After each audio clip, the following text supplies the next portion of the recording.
오늘은 에레미야 20장의 말씀을 보도록 하겠습니다.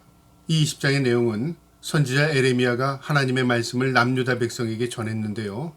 그 말씀을 들은 이 남유다 백성들이 회개하지는 않고 오히려 더 마음이 각박해집니다. 그 가운데서도 제사장 그룹에 있던 한 사람인 제사장이 에레미야를 모욕하고 그리고 그를 가둬둡니다. 그리고 고통스럽게 만듭니다. 그 고통을 당한 이 에레미야가 하나님 앞에 탄식하면서 하나님께 호소하는 내용이 오늘 본문의 내용입니다. 오늘도 이 말씀을 통해서 고통 가운데 있던 이 에레미야가 하나님의 마음을 또 하나님의 뜻을 이루려고 하는 그 절박한 마음을 우리가 이 말씀을 통해서 깨달을 수 있기를 주님의 이름으로 축복합니다. 20장 1절에 임멜의 아들 제사장 바스올은 여호와의 성전 총감독이라 그가 에레미야의 이 일 예언함을 들은지라. 이 제사장 가운데 총감독이었던 바스올이라는 사람이 하나님의 경고의 메시지 이 에레미야의 경고를 들었다 그 말입니다. 그리고 그가 보이는 반응이 회개하거나 하나님 앞에 무릎을 꿇는 게 아니라 오히려 선지자 에레미야를 고통스럽게 만듭니다. 2절에요. 이에 바스올이 선지자 에레미야를 때리고 여호와의 성전에 있는 베냐민 뭇 위층에 목에 씌우는 나무 고랑으로 채워두었더니 그를 가두고 그를 고통스럽게 만든 겁니다. 3절에요. 다음날 바솔이 에레미야를 목에 씌우는 나무 고랑에서 풀어주매 에레미야가 그에게 이르되 여호와께서 내 이름을 바솔이라 아니하고 마골 및 사임이라 하시느니라. 무슨 의미냐면요. 바솔이라는 의미는 즐거움이라는 뜻을 가지고 있는 이름입니다. 좋은 이름이죠. 하나님께서 너를 바솔이라 하지 않고 오히려 너를 마골 및 사입이라 하기리라. 이 말은 무슨 말이냐면요. 바로 너를 심판의 두려움으로 너를 내몰 것이다 그 말이죠. 네 이름처럼 즐거움으로 사는 게 아니라 이 이후로는 너는 고통과 심판을 기다리며 그 두려움에 살게 될 것이다. 그것을 지금 상징적으로 의미하는 것입니다. 그러니까 하나님의 뜻을 전해야 할 제사장이 오히려 하나님의 입을 막고 있습니다. 우리도 마찬가지입니다. 하나님의 영광을 위해서 살아야 할 하나님의 사람들, 그리스도인들이 오히려 하나님의 영광을 가리고 있다면 이 말씀을 우리가 받아야 하는 것입니다. 그래서 우리가 늘 우리 자신을 돌아볼 때 내가 진정으로 하나님의 영광을 위해 사는가 아니면 하나님의 뜻을 저버리고 내 영광을 위해 사는가 그것을 우리는 늘 생각하며 살아야 합니다. 4절에요. 여호와께서 이와 같이 말씀하시되 보라 내가 너로 너와 내 모든 친구에게 두려움이 되게 하리니 그들이 그들의 원수들의 칼에 엎드러질 것이요 내 눈은 그것을 볼 것이며 내가 온 유다를 바벨론 왕의 손에 넘기리니 그가 그들을 사로잡아 바벨론으로 옮겨 칼로 죽으리라. 네가 분명히 보게 될 것이다. 너 친구들 다 잡혀가는 거 네 눈으로 똑똑히 보게 될 것이고 너도 고통을 당할 것이고 이 백성이 고통을 당하는 것을 네가 보게 될 것이다 그 말이죠. 이게 선지자 제사장의 책임입니다. 우리가 올바른 말씀을 전할 때에 그 말씀을 받고 회개하고 통회하면 하나님의 은총이 임합니다. 그러나 이 제사장은 백성들이 좋아하는 달콤한 말만 했습니다. 오늘날 말하면요. 우리가 하나님의 경고의 메시지 성경을 통해서 경고를 전하는 게 아니라 오히려 행복을 전하고 오히려 즐거움을 전하고 인간들이 추구하는 복을 전하고만 있다면 그것은요. 결국 하나님을 무시하는 것이 됩니다. 하나님은 우리가 정결하고 거룩하고 살기를 원하십니다.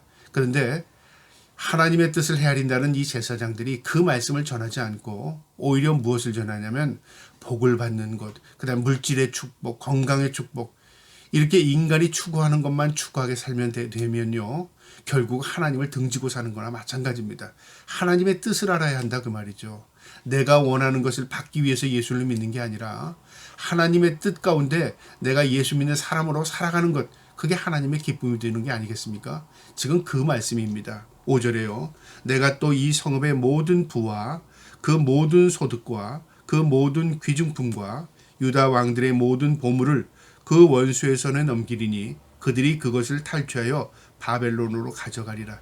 너희의 가지고 있던 부귀영화, 너희가 가지고 있던 은금, 너희가 가지고 있던 모든 것 다 빼앗기고 너희의 몸도 바벨론으로 포로로 잡혀갈 것이다. 그것을 지금 경고하는 겁니다. 우리가 이 땅에 사는 것이 국한되어 있는 것입니다. 우리는 이 땅이 전부라고 생각하는 건 착각이죠. 그런데 사람들이요, 이 땅에 내가 많이 가지고 있으면 영원할 것 같고요, 내가 행복하면 그 행복이 영원할 것 같은 착각을 갖게 됩니다. 이 땅은 잠시 잠깐입니다. 그리고 우리의 영원한 것은요, 이 땅에 없습니다. 우리의 영원한 것은요, 하늘나라입니다.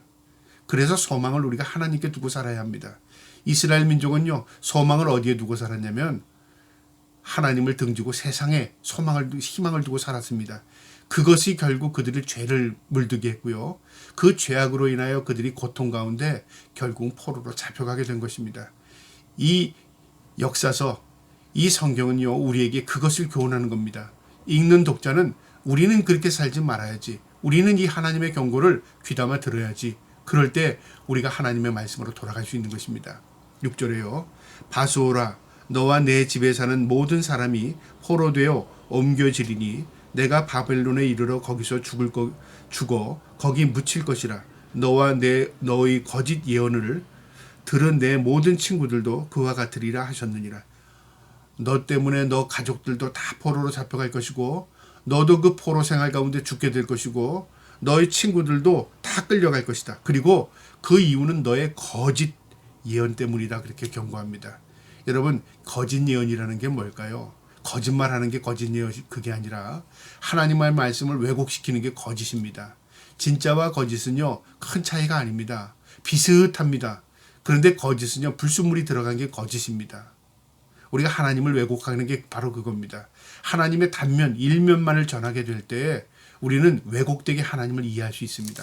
그래서 하나님은 어떤 분인가, 그분은 우리와 어떻게 인격적으로 만나시기 원하는가, 그것을 알아야 하는 것입니다. 바로 이 선지자 에레미야는요, 이 거짓 선지자였던 바솔에게 경고하는 겁니다. 이것은 개인적인 경고가 아니라 하나님의 심판의 경고였습니다. 7절에요. 이제 에레미야가 그 고통을 당한 이후에 탄식하는 겁니다. 7절에 여호와여, 주께서 나를 권유하심으로 내가 그 권유를 받았사오며 주께서 나보다 강하사 이기셨으므로 내가 조롱거리가 되니 사람마다 종일토록 나를 조롱하나이다. 내가 하나님 앞에 사로잡혀서 말씀을 전했고, 내가 하나님이 어떤 분인지를 알기 때문에 두려운 마음으로 하나님의 말씀을 전했습니다. 그런데 내가 고통스럽습니다. 내가 절망합니다. 내가 지금 조롱거리가 됐습니다. 그 말이죠. 우리가 믿음으로 산다는 게, 믿음으로 사니까 행복하구나, 내가 주의 복음을 전했으니까 난 잘 됐구나, 그건요, 잘못된 겁니다. 우리가 진정으로 하나님의 말씀을 온전히 전하면요, 내가 고통스러워집니다. 왜 그럴까요? 세상에 심판을 전하게 되고요, 세상에 잘못된 것을 지적하게 되면 우리 좋아하는 사람 없습니다. 그렇지 않아요? 내가 좋은 거, 행복한 거, 즐거운 것 전하면 사람들이 귀를 기울입니다. 그런데 듣기 싫은 말을 할 때 사람들은 귀를 닫아버리고요, 그 말을 하는 사람을 미워합니다. 지금 에레미야가 그런 처지입니다. 내가 하나님의 말씀을 온전히 전했더니 내가 조롱거리가 되었습니다. 내가 웃음거리가 됐습니다. 8절에요. 내가 말할 때마다 외치며 파멸과 멸망을 선포함으로 여호와의 말씀으로 말미암아 내가 종일토록 치욕과 모욕을 거리가 됨이니이다. 내가 하나님의 말씀을 온전히 전하기 위해서 외쳤습니다. 무엇을 외쳤냐면 파멸과 멸망을 선포했답니다. 심판을 선포했다, 그 말이죠. 너희가 하나님의 뜻대로 살지 않으면 심판받는다, 그 말씀을 전했답니다. 그랬더니 자기에게 돌아오는 거는요, 치욕과 모욕만 돌아왔답니다. 이게 선지자의 고통입니다. 그래서 선지자 가운데 에레미야를 눈물의 선지자라고 말합니다. 하나님의 말씀을 온전히 전하고 그가 받은 것은 고통이었습니다. 오늘날도 그런 시대가 올 것이라고 생각합니다. 하나님의 말씀을 온전히 전할 때 그 말씀을 전하는 자가 고통을 당하게 됩니다. 그리고 그 말씀을 듣는 자들이 비웃게 되고요, 모욕과 치욕으로 되돌려줍니다. 그런데 이것이요, 주님이 오실 날이 가까워 왔음을 우리에게 상징적으로 보여주는 것입니다. 9절에요. 내가 다시는 여호와를 선포하지 아니하며 그의 이름으로 말미암지 아니하리이다 하면 나의 마음이 불붙는 것 같아서 골수에 사무치니 답답하여 견딜 수 없나이다. 너무 고통스러우니까 내가 다시는 이제 하나님 말씀 전하지 않겠습니다. 내가 뭐하러 이 말씀 전해야 합니까? 내가 전해도 듣지도 않습니다. 그게 에레미야의 심정, 마음이었습니다. 그런데 그렇게 할 때마다 내가 다시는 이제 하나님 말씀 전하지 않아야지, 내가 이제는 다시는 모욕당하지 않아야지 하고 말씀을 안 전하려고 했더니 내 마음이 불붙는 듯 한답니다. 내 마음이 고통스럽다, 그 말이죠. 이게 선지자의 고통입니다. 안전하자니, 내가 고통스럽고 전하자니, 그 전하고 나서 그 사람 듣는 사람부터 모욕을 당하고 이러지도 못하고 저러지도 못하는 그 에레미야의 고통을, 그 마음을 지금 그 자신이 토로하는 겁니다. 10절에요. 나는 무리의 비방과 사방이 두려움을 들었나이다. 그들이 이르기를 고소하라. 우리도 고소하리라 하며 내가 친한 벗도 다 내가 실족하기를 기다리며 그가 혹시 유혹을 받게 되면 우리가 그를 이기어 우리 원수를 갚자 하나이다. 내게 돌아오는 건 고통과 비방뿐만 아니라 이제 고속거리가 되었다 그 말이죠. 그리고 친구들마다, 친한 친구들마다 등을 돌리게 되고요. 내가 실족하고 넘어지기를 기다리는 것 같습니다. 그 말이죠. 나 잘되기 원하는 사람 아무도 없다 그 말이죠. 목회자가 하나님의 사람이요, 하나님의 말씀대로 살면 제일 먼저 고통을 주는 사람이요, 가까이 있는 사람입니다. 친한 친구, 가족, 아내. 예를 들면 그렇다 그 말이죠. 그러니까 우리가 올바로 살면 누가 격려해주고 지지해 줄 것 같잖아요. 그런데 믿음으로 산다는 자체가요, 고통입니다. 왜요? 그들이 그렇게 살지 않기 때문에 그렇습니다. 그래서 믿음으로 산다는 것은 주님 바라보고 사는 것입니다. 친한 벗들도 실족하기를 기다린답니다. 이게 지금 에레미야의 마음입니다. 11절에요. 그러하오나 여호와는 두려운 용사 같으시며 나와 함께 하심으로 나를 박대하는 자들이 넘어지고 이기지 못할 것이오며 그들은 지혜롭게 행하지 못함으로 큰 치욕을 당하오리니 그 치욕의 길이 잊지 못할 것입니다.